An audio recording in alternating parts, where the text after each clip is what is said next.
Sobat BDKA, kita bersyukur diberi kesempatan melanjutkan cicipan anugerah Tuhan melalui buku ke-15. Sudah banyak benih firman Tuhan yang ditaburkan.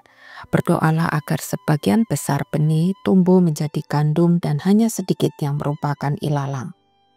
Keila berharap semua benih firman Tuhan merupakan gandum. Tidak ada satupun benih palsu. Biar semuanya jatuh di hati orang bijak atau tanah yang subur. Alkitab dengan jelas mengatakan bahwa dalam ladang yang ditaburi benih pasti ada ilalang di samping gandum.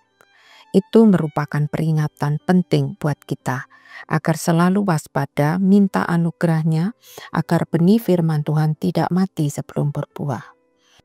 Kita mesti berdoa agar jangan sampai menjadi orang bebal yang hidup dalam bualan mulut atau dalam kekhawatiran duniawi. Anak-anak, mari bersama kita menikmati yang Tuhan janjikan sesuai firman-Nya, yaitu mengenai Yesus yang bangkit dan hidup untuk selama-lamanya. Halo, anak-anak sekalian. Sudah siap untuk mendengarkan renungan pada hari ini? Sebelumnya, kita berdoa terlebih dahulu ya. Bapa di surga, hari ini kami datang kepadamu Tuhan, mohon pimpinan Engkau agar memimpin hamba-Mu dalam menyampaikan renungan. Dan anak-anak di rumah boleh dalam keadaan yang tenang berkonsentrasi mendengarkannya. Di dalam nama Tuhan Yesus kami sudah berdoa. Amin. Nah, anak-anakku sekalian, pada hari ini kita sudah mulai membahas renungan dari Berpetualangan dalam Kerajaan Allah, buku yang ke-15 ya. Luar biasa ya. Dari buku pertama sampai buku ke-15 dan terakhir buku ke-16 nantinya. Ya, sampai sejauh ini kita telah dipimpin oleh Tuhan dengan anugerahnya. Hari ini renungan diambil dari Kisah Rasul pasal 4 ayat 1 sampai 22. Ya, silakan mengambil Alkitab. Judulnya adalah tentang Yesus batu penjuru. Anak-anakku, berita yang disampaikan oleh Rasul Petrus dan Rasul Yohanes tentang kebangkitan Tuhan Yesus Kristus telah membuat orang-orang Saduki dan orang Sanhedrin marah sekali ya.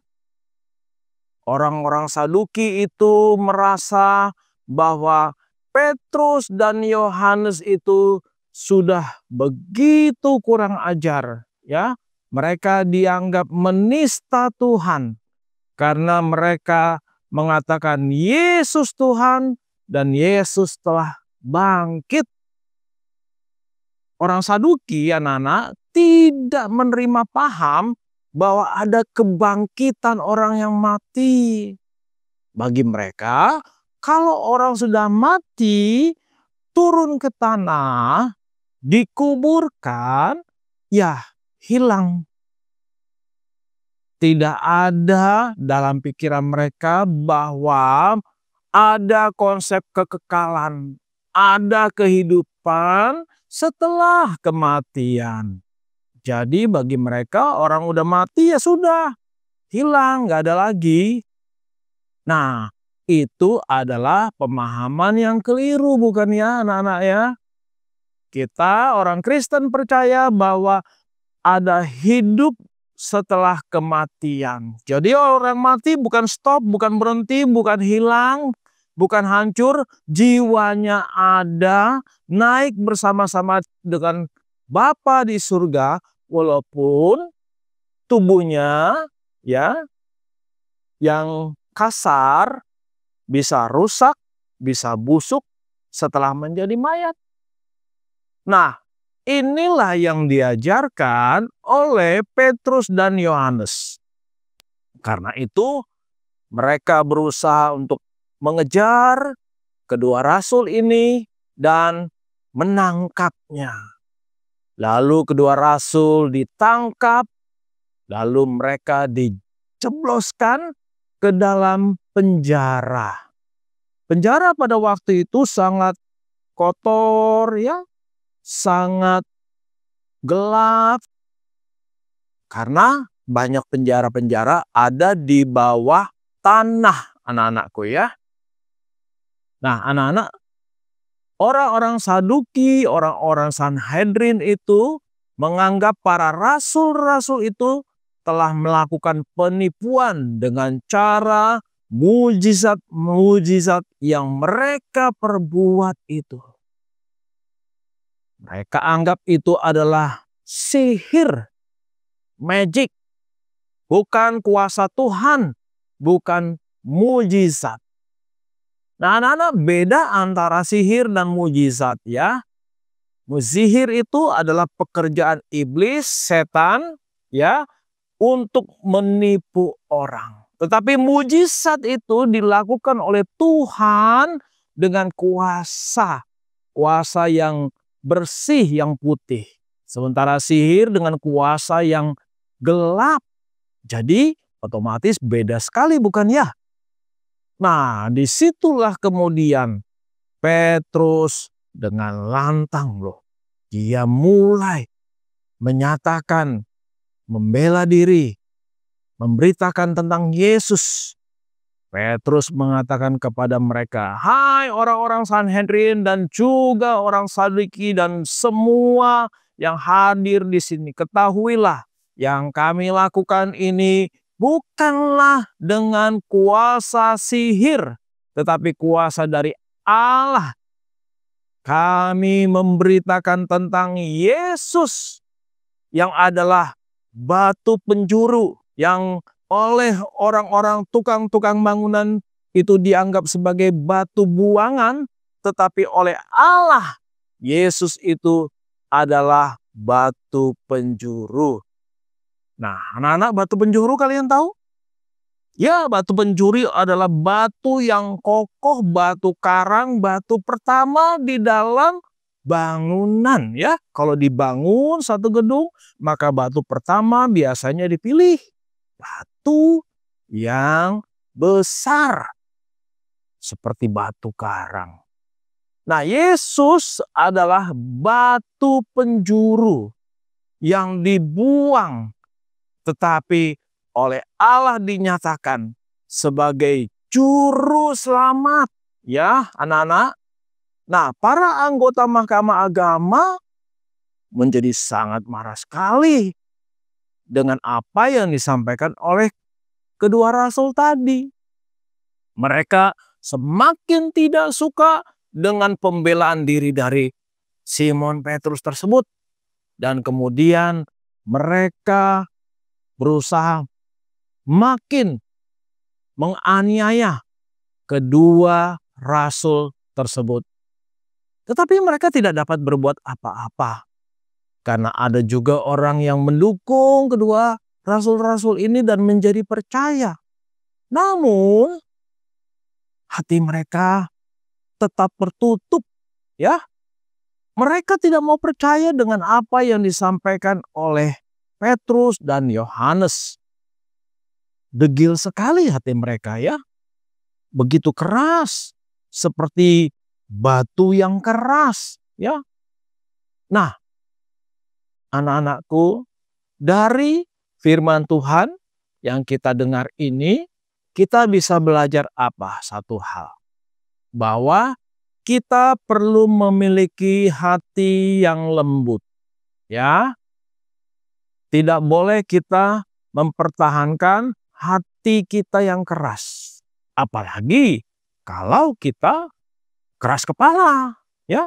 Kalau dibilangi orang tua, kamu jangan berbuat hal yang salah lagi ya.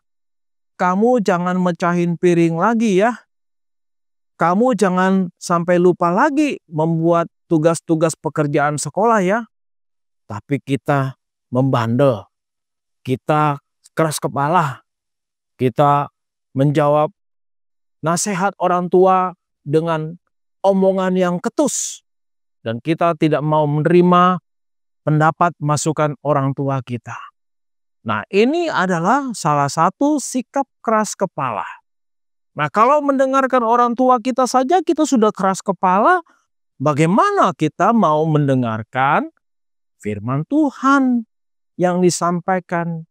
Nah, kita perlu memiliki kelembutan hati dan kecernihan dalam pikiran. Supaya apa? Supaya ketika orang lain berkata-kata kepada kita, menasehati kita, menegur kita, kita mau dengan rendah hati mendengarkan, ya, apa yang mereka sampaikan. Sehingga kita boleh menjadi anak-anak yang baik, ya, anak-anak yang sungguh-sungguh, anak Tuhan.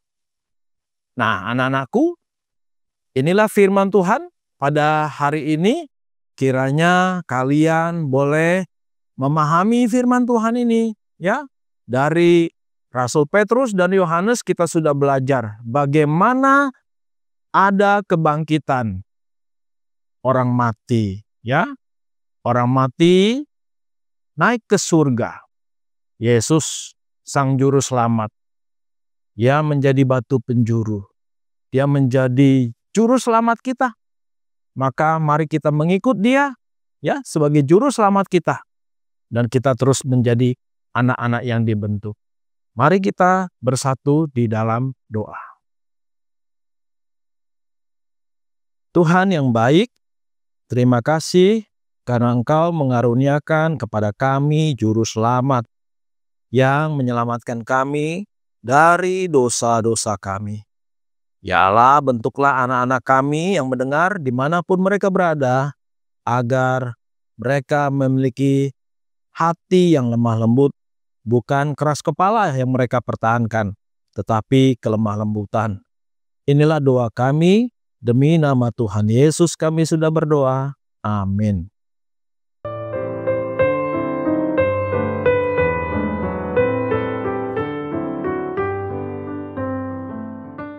Keila nggak habis pikir, kenapa orang yang melayani Tuhan bisa dibenci?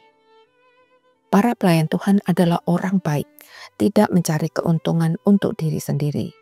Tapi banyak sekali musuhnya. Lihat saja, anggota Sanhedrin tidak tahan apabila ada yang menyaingi mereka. Ketika para rasul diberitakan sebagai imam, mereka jadi cemburu dan marah.